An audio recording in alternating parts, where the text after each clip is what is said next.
Chayol gi oiba Rashifalda February gi tang amadagina February gi tang taret phawbagi 2026 ki hapta gi oiba Rashifal laduni ahanbagi rashi asina Mes Rashi Chayol asi adongi lanthum sampati chawkhatkani mawong amadagi laibaki thambal satkadori mi tinaba haibagi magunna mi makhal kaya tinagani oja guru amadi ahal laman singi thaujal phangani langfai satuna sendan ba kanagani amadi awang ba thaki mahima sing tambada kanagani adubu Chayol asi ingthaba amadi tapthaba tana joy oigani haibasimadi khak kaubiganu mathangi rashi asina Brisha Rashi Chayol asi adomna ningjaba kaya thongba ngamgani hanagi hena phagatpa thabak natraga sinpham phangbagi khudong saba yamna chauna lei ishagi hai singba sizinaduna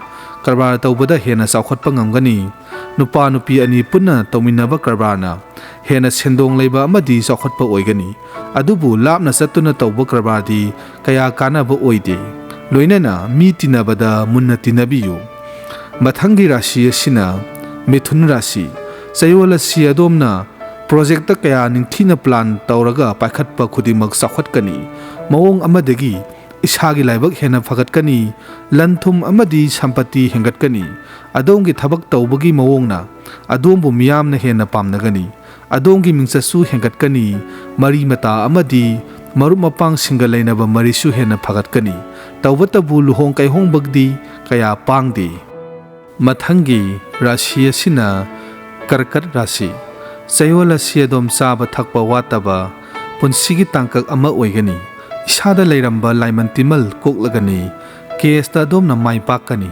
isagi daita masak khangani adombu miyamna hena masak khangani amadi yagani lengakna su adombu bebar tawbigani adumapu isagi apaibada sana khanghaudana sokpanbagi phallai siksinbiyu loinana isada khoirang khoisaunabagi phalsu piri mathangi rashi asina Sing Rashi Chayol asi adom migi sendol singdokpa ngamgani pukning wakhal sumonda nungaigani saba thakpa hawgani hana yanaramdaba kayaga puksel khoijel tinagani imung manung santi phangani yeknaba marai lukkani adombu mina hena pamnagani taruba thabak ayamba maipakpagi phal yamna chauna lei tawbatabu mi tinabada isagi tonganba technique sijinabiyu mathangi rashi asina Kaina Rashi Chayol asi adongi laibak mapa chumba matang oiri aduna tawba yaba thabak khudimak tawbiyu examination singba mai pakani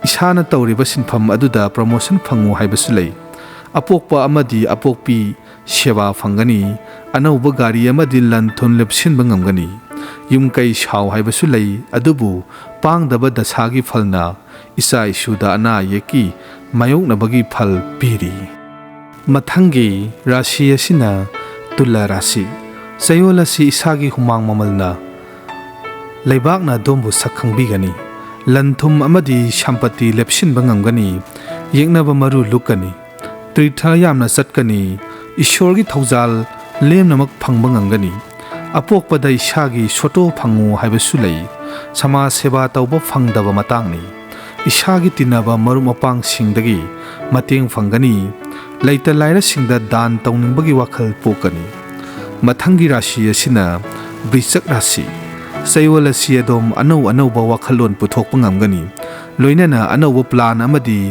project kaya paikhatpada mai pakani samajda adongi phida amasu phangba ngamgani isagi thabak tawbagi mawongna miyamna sodombu hena pamnagani isagi laibak mapa chumbagi thak hena wangkhatkani miyamna dombu hena pamnarakani adubu sel gilambida sarak sahing kharan naigani mathangi rashi asina Danu Rashi Chayol asi adom awang ba thaki mahi tamthaba yagani research tawbada adongi mingsat phangba matangni isagi tawbu ngambagi shakti hanadagi hengatkani aiba oirabasu rasgun sona yawgani adombu miyamni hena pamnagani isininaw singa leinaba mari hena phagatkani anau asaw asang singasu naksinana tinagani isagi bichar sumgani mina singthanabada yawgani adombu yengshinba mishu yami mathangi rashi asina Makar Rashi Chayol asi adom isagi itik amadi lingjel sapchana phudokpa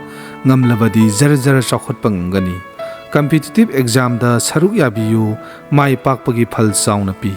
Thoidokna Chayol asidi rashi asida pokpa miyoi singna magi sinpham aduda thawai yaugani. Madugi mahaisu matik chana phangba ngamgani. Ithak thongba officer singnasu adombu chanbigani adubu thabak tawbada yariba makhai section biyu. Mathangi rashi asina kumbha rashi. Chayol asidi adongi khujil thawrangna migi pukningbu sumatpa ngamgani. Bot lepa phawba yagadaba matangni. Khudong chaba kaya phangani. Hanadagi hena laibak phabasu hengatkani. Thabak tawbada mapa chungani. Thabak tawbada adongi ukal kaya thokani. Min adombu hena pamnagani. Adubu nupa nupi anigi maridi kaya pharoi. Yumbal lambisu kaya pangde. Loinana zathokpada khara section biyu. Mathangi rashi asina min rashi. Chayol asi adongi haisingba hengatkani. Tungi porom khangna yatpa thausiltana mai pakpagi khongthang oigani. Isana tawriba thabak aduda phamthol haigatkani. Pukning wakhal shanti laigani. Pukning wakhal shanti laigani. Isagi budi loksing thokani. Isai nongmaida thawai yaugani. Mathak makha tuna tinaba yagani. Adubu zathok khotokpada yariba makhai section biyu. Channel asibu subscribe tawbiramba amadi video asibu like nambiramba kaubiganu.